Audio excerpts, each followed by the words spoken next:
So I need my derivative here. What rule are we going to have to use? Product, right? We've got this times this, so I'm going to do the product rule.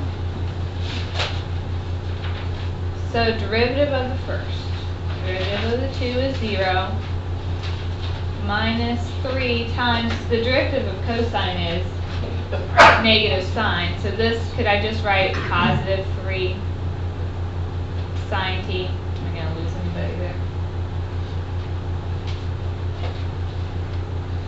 Times the second one, plus the first, times the derivative of the second, and the derivative of e to the t is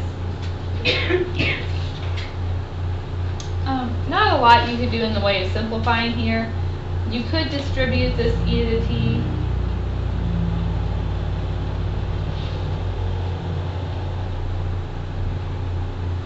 You could go the other direction and factor out the e to the t. It doesn't really matter. We just need to write our final answer.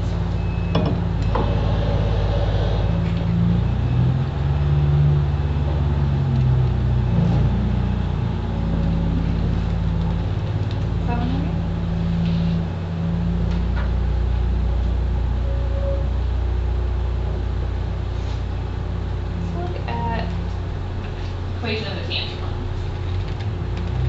So I need the equation of the tangent line to the curve y equals cosine squared x at the point P on the graph where x is pi over 4.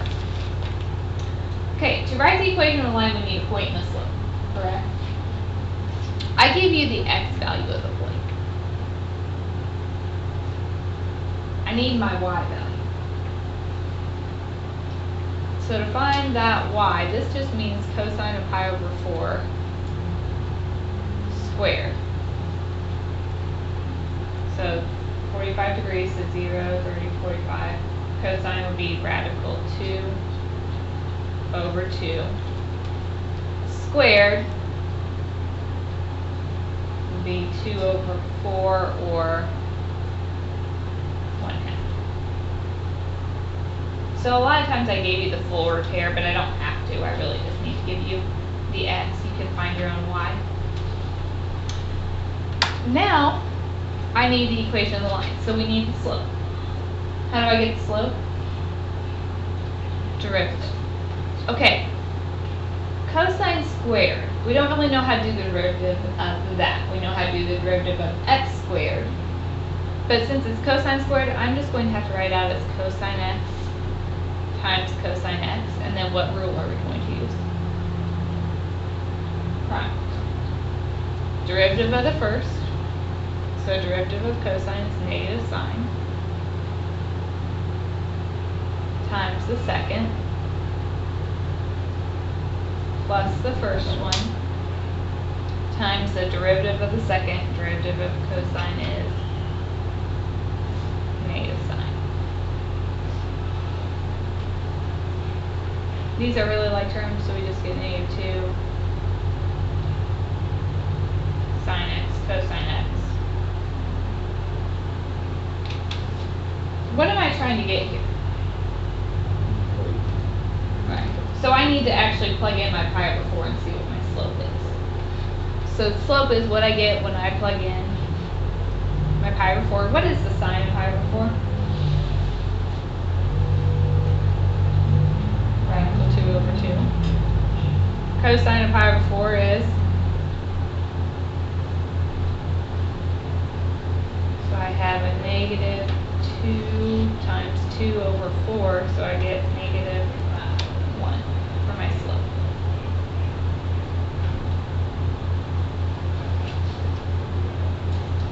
Now write the equation. Plug into y equals mx plus b, so my y is 1/2. My m is negative 1, my x is pi over 4, plus b.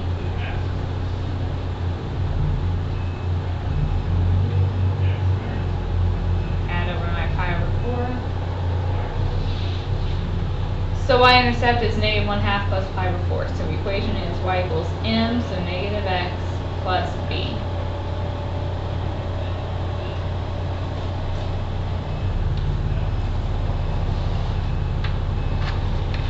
So same as the process we followed in the past, just perhaps a bit uglier because we have the trig functions involved.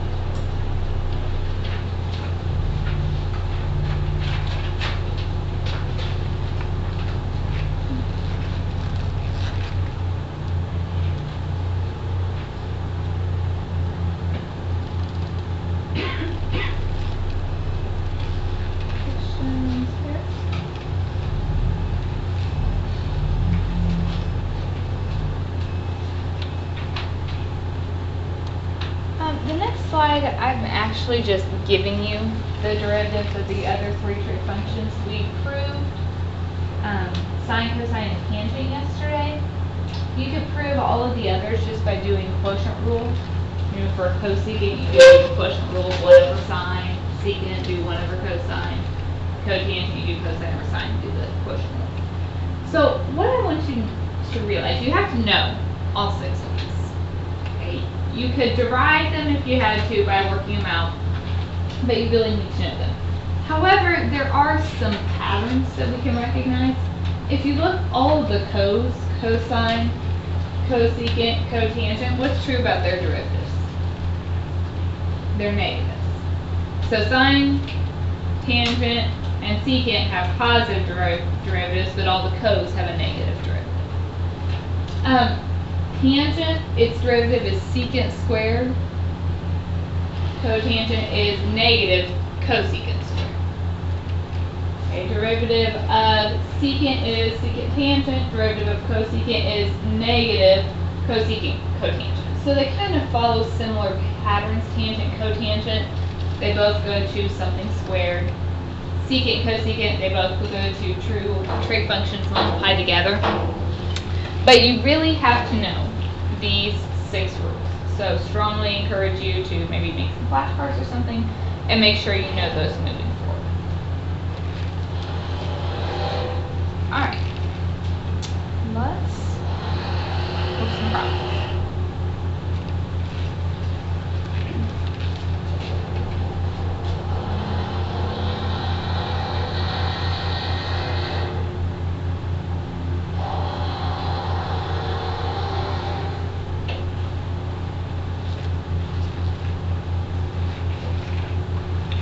So if I wanted to do this derivative, what would we have to do? Product rule. This d sub x, remember, is just another way of saying derivative.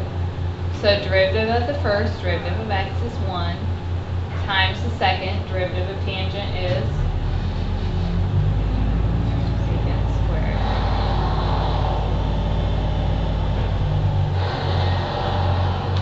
Plus the first, which is, wait. Yeah. Did I even say that right, or did I just? No, you did the derivative. Yeah. Interesting. Derivative of the first times the second, plus the first times the derivative of the second. Derivative of tangent is secant squared. So we just get tangent x plus x secant squared x. Why don't you guys? I'll do the next 2 with you, and then you're going to do one on your own. Cotangent cubed. How am I going to have to write that?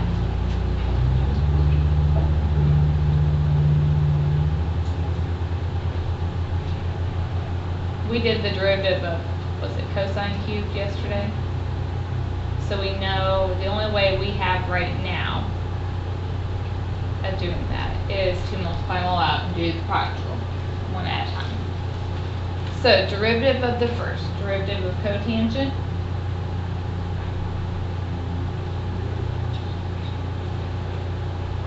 negative cosecant squared. Should keep my variable as a t though. Can we change it to x? You shouldn't. Other 2 stay the same. Plus, now we're going to do the derivative of the middle one. So the first and the last stay the same. And the middle, the derivative of cotangent, is negative cosecant squared.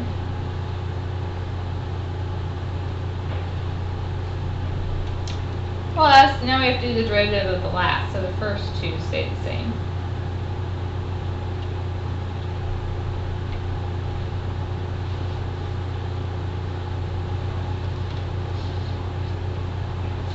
All three of these terms are the same, so we could add them together. So we get a -3 cosecant squared t, cotangent times cotangent. I can just write that as cotangent squared t.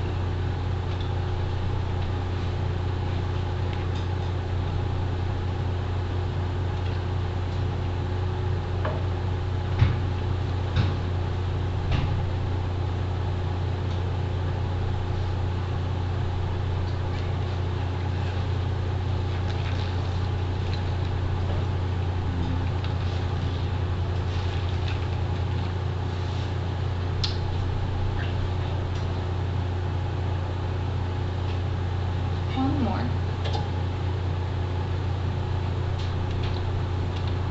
Derivative of secant x, or sorry, secant of z over the square root. So what are we going to do on this one? Push normal.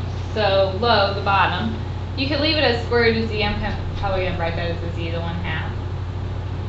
D high. What is the derivative of secant?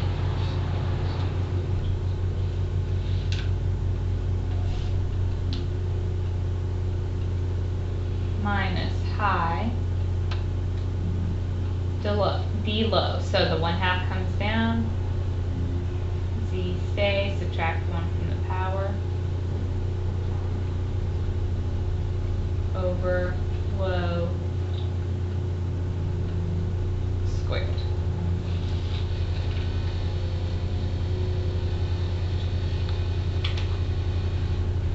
I am going to expect you to do a little bit to clean this one up. As it's written right now, can we leave a fraction in a fraction? No. We also, if you look at it, we have z's in all three terms. So we could simplify that a bit. When we do that, when we simplify, we usually cancel and subtract exponents, right? Like if I had an x and the x squared and an x cubed, you would cancel an x after everything. The trick on this one is we have a negative exponent, so we need to be a little more careful about what's going on. I'm going to do this in 2 steps, just to kind of illustrate what we're doing here. So the first step, if I wanted to get rid of this 1/2, what could you do?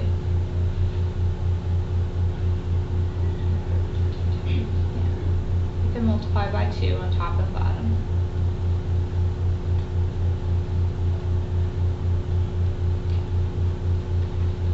So we have a 2z to the 1/2. Secant of z, tangent of z, minus 2 times 1/2 would drop, so this is z to the negative 1/2, secant of z, over 2z, 1/2 times 2 is just 1.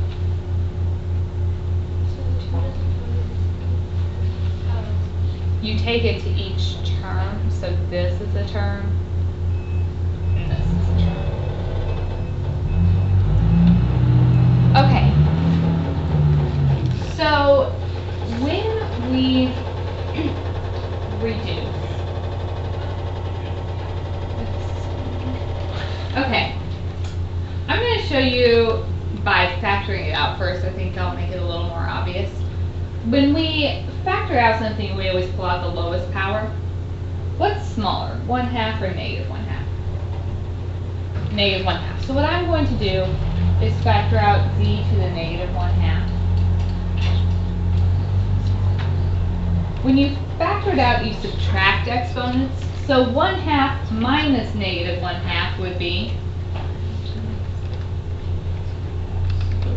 1, right? 1/2 minus negative 1/2.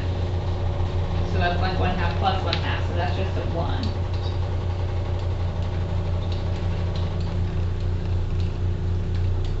Okay, if I pulled that out, it's gone.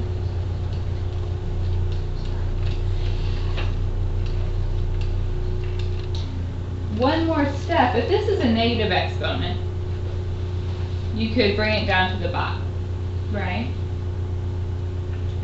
So when we bring them down, we like to subtract the exponents. So what's 1 minus negative 1/2? 3/2. So what I'm going to end with is a 2z secant of z tangent of z minus secant of z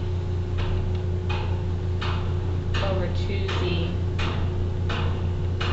to the 3/2 power. So we want to try to reduce as far as we can here.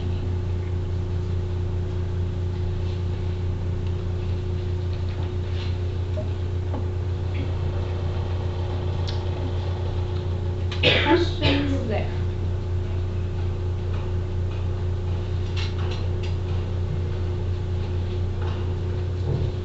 I want you guys to do the example set. Find the derivative. So low, 1 plus tangent f. D high, derivative of secant is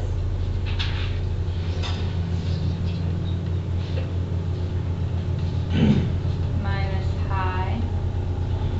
D low, derivative of 1 is 0, derivative of tangent is secant squared over low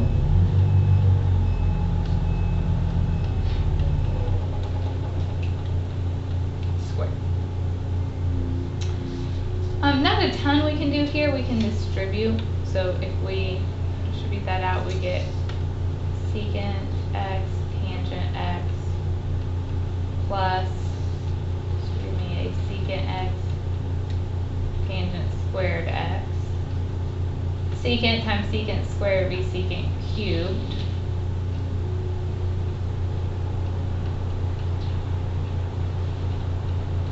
For our 1 plus tangent squared.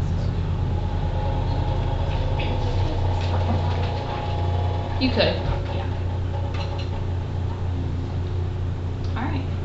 Is that one okay? We're going to do 2 more examples and that way my stop.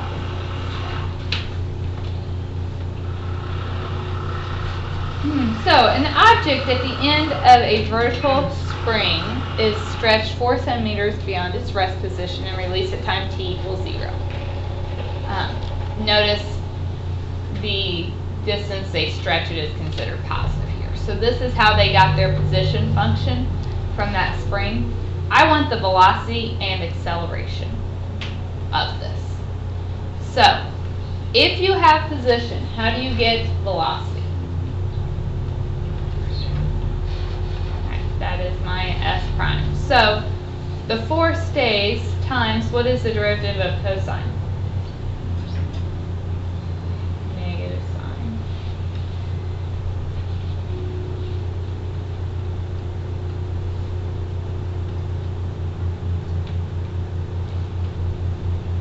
So I get a negative 4 sine t. Okay. It would depend on the t whether this overall expression came out to be positive or negative, but in general, what does it mean if it has a negative velocity? Yeah, velocity is just like speed with direction, so it would be it's going down at that time, and a positive velocity would be going up, or you can think of it as forward and backward, depending on the scenario. How do I get acceleration? We need the second derivative, so we need the derivative of velocity. So we have the negative 4. Derivative of sine is?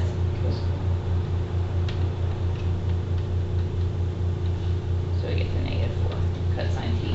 What would a negative acceleration mean? You're slowing down. Positive acceleration would mean you were speeding up. Okay. Is that one all right? Yes, ma'am. The constants always. If they're multiplied, yes. Anything else?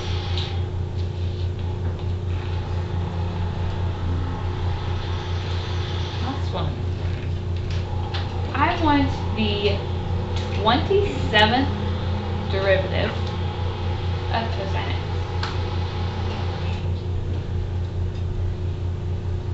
So, what am I asking you to do? Find the 27th derivative. Yeah, thank you for clarifying that. So, do the derivative 27 times. That sounds like fun, right? Okay, let's see if we can find a pattern. So the function is cosine. So what is the first derivative? Negative sine. Second derivative, the derivative of sine is cosine, and then we have that negative, so it's a negative. The third derivative of cosine is negative sine, so two negatives to make it a positive sign. The fourth derivative of sine is cosine. And so I see I'm back to where I started, so now it's going to keep repeating. So this would be the fifth, sixth, seventh, eighth derivative, and so on. So every group of four will take me back to where I started, right? So if we think about that, how many times is 27 divided by 4? 6 times, right? So this would be like the 24th derivative would be right here. The 25th, 26th. So the 27th derivative would be sine x. Now, those weren't hard to do. We could have certainly continued to work them out, but if you recognize the pattern, you can use it. Okay. Question 6.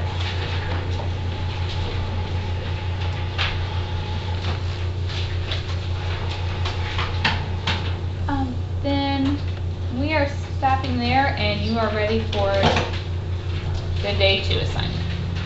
We've got 20 minutes to work right